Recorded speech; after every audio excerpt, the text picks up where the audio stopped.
Hi again, everybody. Barry Hyatt here in Scottsville at the University of Kentucky Extension Office with my good friend Janet Johnson. Janet, it's August, and you know what? Football season is right around the corner. Barry, I can almost smell that pigskin, but I can also smell tailgating, and I know that people like to make quick suppers and some tailgate recipes, so we're going to show you one tonight that can be hot or cold. Cool. And it's kind of a variation on a pasta salad using lots, again, of farmers market vegetables and fresh herbs, because that often gets overlooked. Like, how can we use fresh herbs if we grow those just for looks? Right. We're going to show you how to use lots of different herbs in this recipe. Good deal. So again, it's a pasta salad. And Barry, what I've done, I've gone ahead and I have chopped a medium onion. Okay. And I am sauteing that in a couple of tablespoons of olive oil. Okay. Okay. Very healthy. To kind of speed us up here tonight, and you can see what it is.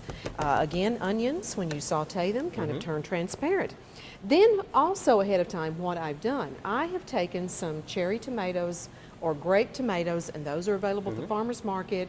I like these for the pasta salad because, again, they can kind of keep their shape. Okay. Or the pasta skillet dinner, as we're going to show you tonight, the same thing. So what I've done is I've taken tomatoes, Barry, and again, a package of grape tomatoes or cherry tomatoes that you purchase, or the equivalent of a couple of cups, like that. Okay. Okay. And what I'm doing is I'm scoring this little tomato with an X. Okay, just kind of cutting a little X in the tomato. That's going to release some steam because Scoring, huh? Scoring. That's right. Goes right along with football, right? Because what I've done is heat the oven to 400 degrees, and we have roasted the cherry tomatoes. Okay. Okay. So these are roasted, and that's going to give kind of a flavor pop when you heat certain vegetables, like we're doing with onions and the pepper. We're going to do the same thing with tomatoes. So I'm going to bring those out. Now I'll tell you what I did after I scored them. I actually put them in a reclosable bag with a tablespoon of oil just to coat the outside, and kind of shook them up, and then put them on the baking sheet. Okay. Okay. So that helped with a little more flavor too. So we have the onion, and what we're going to do is we're going to now add some fresh garlic. Okay. And we're going to add at least 4 cloves of that or more if you're a garlic person, because you want these flavors to really pop. Okay. So we're going to do that. And you know, when you're doing garlic, you may want to mash the garlic with your knife blade, kind of crush it a little bit, and then chop chop. That helps to release, again, the flavors quicker. And so we've got the garlic there, about 4 cloves of garlic or more. And then we're going to put some sweet pepper, but we're using a red pepper because a red pepper is a more mature sweet pepper, has more flavor. And the best pepper out there, I think. Oh, I think it's great. So we've chopped one of those red peppers. Now again, you can do more if you like more flavor, and what we're going to do is kind of turn this up, and all you're doing is sauteing this then with the onion and the garlic for about 5 minutes until we tend to kind of wilt these particular vegetables. Now stir this. Can you smell the garlic, Barry? Oh gosh, yeah. You know, heating allows the flavors of these vegetables not only to mingle with themselves, but it releases more intense flavor, you know, with what you're doing. But you can see the pretty color that we're adding here too. This is going to have a lot of red in it.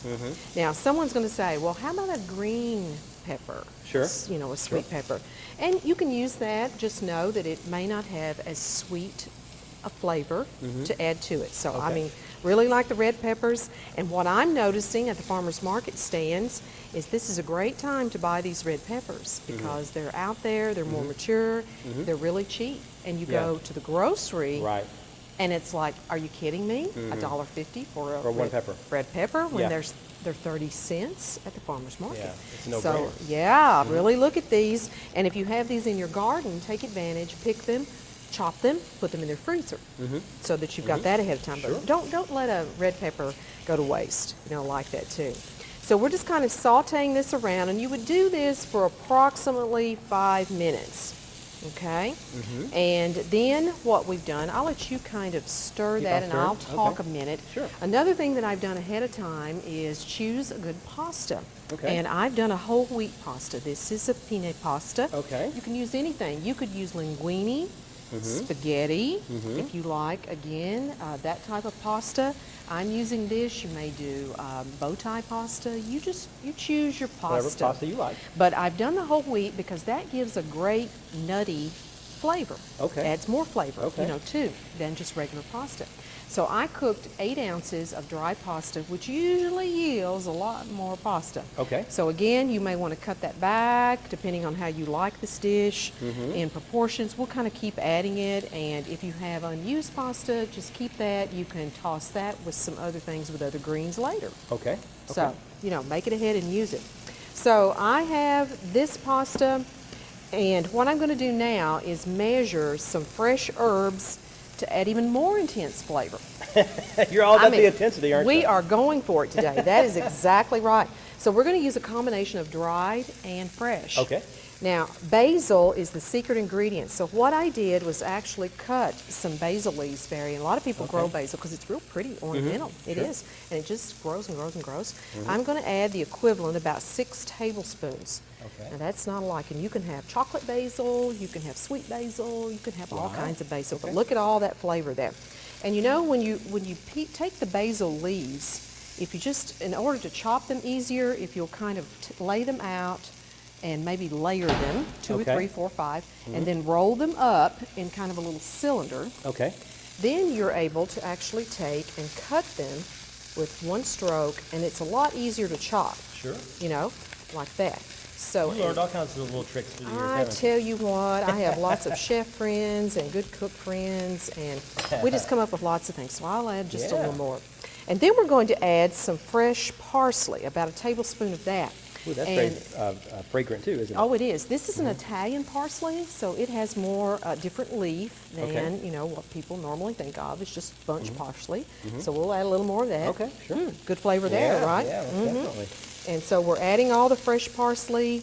We're adding the fresh basil, and now I'm going to go back and pick up some dried things.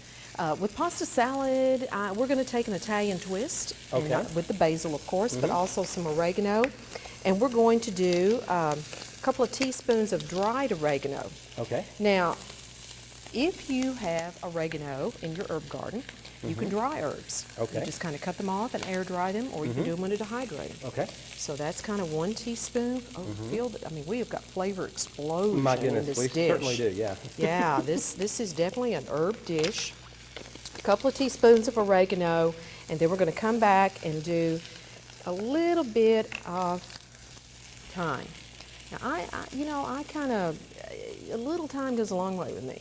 So I kind of hold back and do a scant teaspoon. Okay, very good. Now, Janet, how much, I'm sorry to interrupt, but how much oil, vegetable oil do you have to use? just enough to get started, like a couple of tablespoons. Okay. That's it. That's it. Just vegetable or olive oil again. Okay. 1 tablespoon to kind of coat your tomatoes to get those ready to roast. Okay. And then a couple of tablespoons to saute the vegetables. Okay. See, we kind of have this herb-vegetable mix going on here. We certainly do. Yeah, we do. And you know how I love red pepper, Barry. I'm going to be sneezing before this episode's over with. You do, you do. I'm going to go ahead and put a little bit of this in here. And boy, you know, this is what kicks the flavor up fast. And once again, it depends on your tolerance for red pepper. I'm going to use, about 1.5 teaspoons there. You use 2, you use 1. Okay, You like. all right. Okay, so review. We've got how many herbs in here? Wow. Wow. Fresh basil, Okay. fresh parsley, dried oregano, dried thyme, and a little dried red pepper flake. Yes. And we're going to put just a little salt, just enough to get it going. And now what I'm going to do, I'm actually going to take and add these cherry tomatoes. Now this is where moisture is going to start. So Barry, if you'll just kind of get those in there. I'm feeling the herb explosion too. I was afraid you were getting ready to sneeze there. No. Let's kind of get that all in there and kind of saute that all up. All right. Now I don't need to try to squeeze these tomatoes, right? Well, we need to do them like this because we are going to release some juice the more we stir, okay? Like that. Now we go back to adding the pasta. This is the last dish, and we're going to kind of do this slowly. Okay. And we're going to see what you like in terms of the proportions. So just kind of mix that up and coat that well. Okay? Sure. So what we're doing is now we're coating the pasta with the herb and tomato mixture. And this makes a beautiful dish. Yeah. It's really pretty. You're doing great. Well, I'm not as fast or as good at this as you are, but you're doing fine. And what we want to do is let folks be the judge of how much pasta in proportion to tomato. Okay. Okay?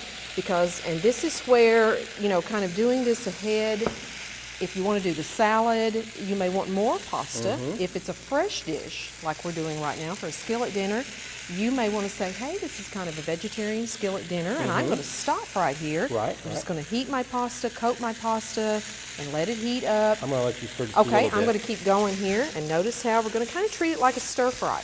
Okay, very good. But see how we're coating everything with the herb mixture and making sure we get all the pasta coated and mixed. That's where we're headed, because all we want to do is kind of blend these flavors at this point and heat the pasta. Okay. So you can do the pasta ahead, Okay. and that saves time. You can go ahead and do a little chopping, and you can even pull things out of the freezer. Just add your fresh tomatoes, add your fresh, again, herbs if you want to do that. And can you use dried herbs? Yes, you can, but this other way will give you a great explosion of flavor. Now, you can now pull this off. You might even stir in a little leftover grilled chicken. Oh, there you go. And you've added a protein. Remember we talked about formula dinners, and you know, here we have vegetables, a starch, a flavor mixture that we've used, and we could add some protein and have that element, or we can leave it like it is. Just like it is. And I've gone ahead and kind of fixed a little plate where I went ahead and added a little melon mixture. Okay. And Barry, this cantaloupe and this melon looks like a honeydew, but it's actually called a canary melon.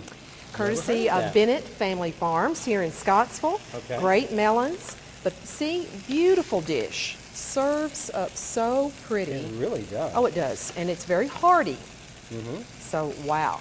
You've got a great skillet dinner, and there you go. It's easy enough. Now, this is a silly question, but you've actually eaten this before, correct? I have. It's wonderful. I was going to say, what are your thoughts? I mean, I love it. Now, personally, I add a little grilled chicken to it. Grilled chicken. I do. I love to make it, you know, that much of a main dish. But other people love to take this. They love to put it right in the refrigerator. And the pasta salad idea for tailgating now is reality. Yeah. So there you go. They just chill it, they serve it chilled, and it's wonderful. So two ways, a recipe for any occasion. And you know, we have so many viewers who like this recipe segment. We have even male viewers, Janet, who've told me, I like these recipes each month. So, guys, this is something that you and I can make probably, right? You saw Barry.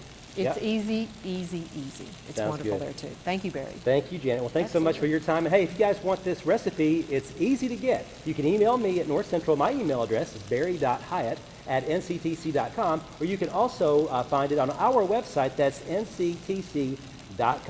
Well, Janet, end of August is almost upon us. September next month. Any ideas what we're going to be doing next month? Here we come. We're going to be looking at fall types of recipes. We're probably going to be getting you out in the orchard and exploring some apple things. That sounds wonderful. Well, thanks so much, guys, for watching, and we will see you again next month. Have a great day, and take care.